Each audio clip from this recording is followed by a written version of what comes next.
Assalamualaikum warahmatullahi wabarakatuh. Perkenalkan, kami dari kelompok 6 forensik kelas 9C SMP 1 Surabaya. Pada kesempatan ini, kami akan mempresentasikan materi IPA bab 7 tentang bioteknologi forensik. Kelompok kami terdiri dari 5 orang. Saya Erlandio Beatmajaya sebagai ketua. Assalamualaikum warahmatullahi wabarakatuh. Perkenalkan, nama saya Syifa Mutanjana dari kelas 9C nomor absen 7.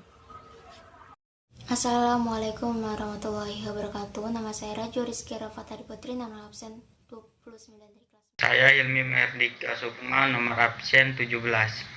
Saya Muhammad Nizam Darsalan, nomor absen 24.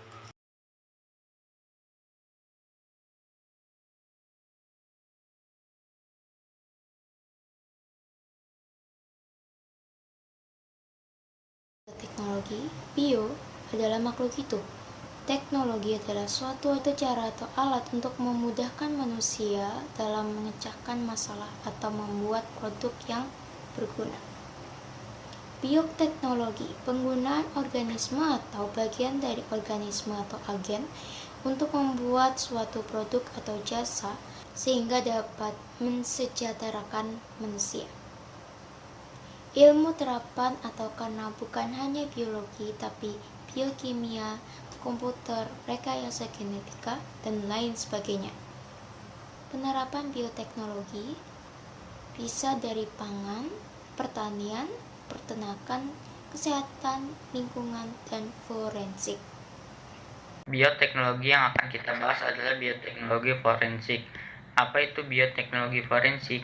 Bioteknologi forensik merupakan aplikasi teknik-teknik dan metode ilmiah yang digunakan untuk melakukan investigasi suatu tindak kejahatan atau tindak kriminal. Contohnya seperti pembunuhan, pemerkosaan, pencurian, atau perampokan. Biasanya pada kasus-kasus ini akan dilakukan proses penyelidikan. Pada saat melakukan proses penyelidikan, biasanya ditemukan bukti-bukti, contohnya seperti bukti sidik jari. Namun, bagaimana jika di tempat kejadian perkara atau TKP tidak ditemukan sidik jari? Tempat kejadian perkara atau TKP ditemukan. Bagaimana jika korban tidak bisa dikenali? 1. Bercak darah atau sperma, patung rokok, helai rambut, korban mutilasi, atau bom atau kebakaran. Solusinya,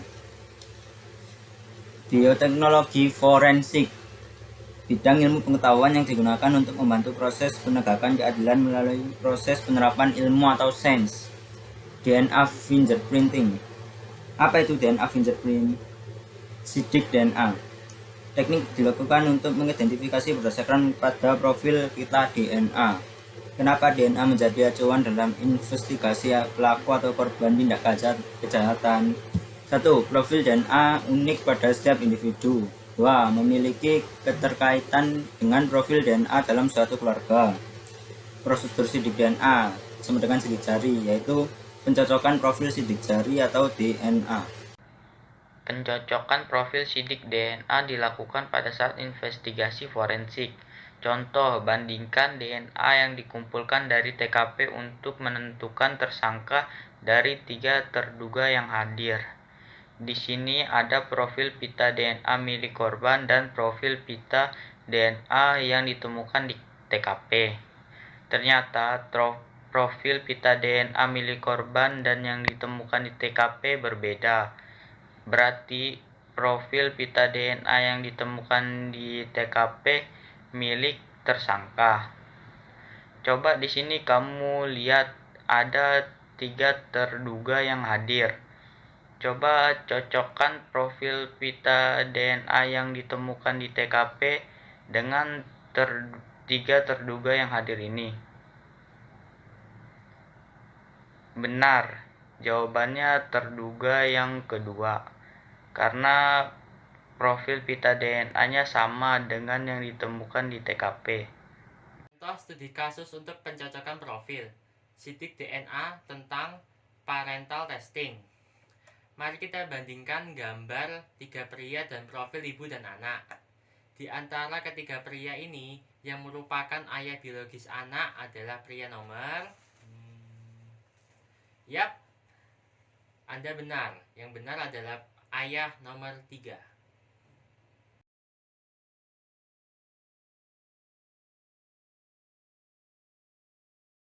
Rumah Kina dirampok minggu lalu. Polisi dapat mengidentifikasi pelakunya lewat darah yang ditemukan di TKP.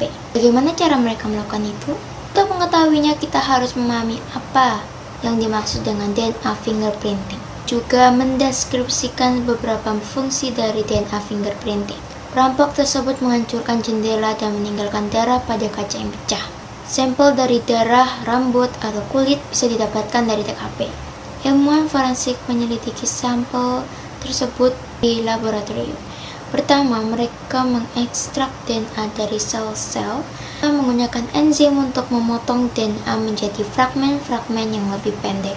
Fragmen-fragmen tadi ditempatkan di power supply, tank gel, nampan cetakan, sisir gel, kabel listrik, tutup. Kemudian fragmen-fragmen ini dipisahkan menggunakan arus listrik. Fragmen-fragmen berukuran berbeda menempuh jarak yang berbeda dalam gel. Fragmen-fragmen terkecil akan menempuh jarak paling jauh. Dari sini bentuklah pola pita DNA. Pola ini dapat dibandingkan dengan pola DNA milik beberapa tersangka suspek.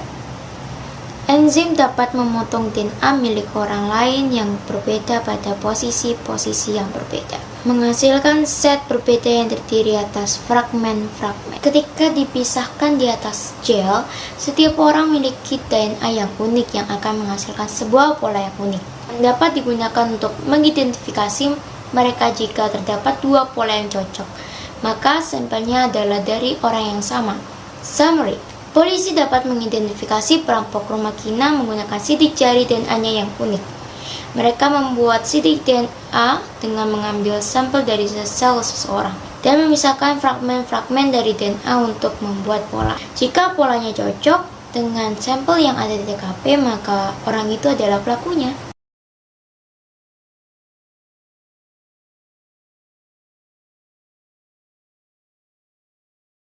DNA fingerprinting adalah teknik untuk penyidik jarian DNA atau genetik yang melibatkan teknik biologi molekuler untuk mendapatkan profil DNA dari bahan biologis.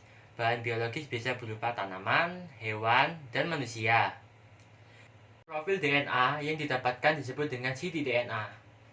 Berarti DNA fingerprinting dapat digunakan untuk mengetahui korban pembunuhan, mengetahui pelaku pembunuhan, mengetahui korban bencana atau orang hilang, mengetahui ayah dan ibu biologisnya, mengidentifikasi sel kanker, mengidentifikasi makanan halal, dan lain-lain. Ya, informasi ini kami dapatkan dari website di sini.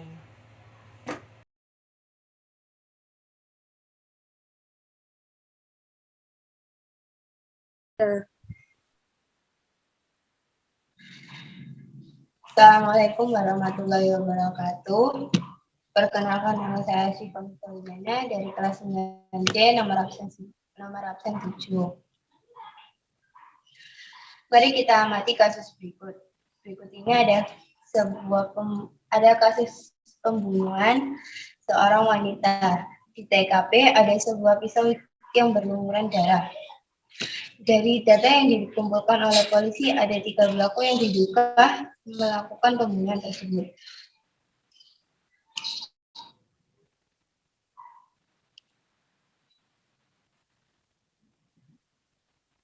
Nah, setelah kita amati, ternyata di antara 3 pelaku tersebut yang membunuh korban adalah pelaku kedua.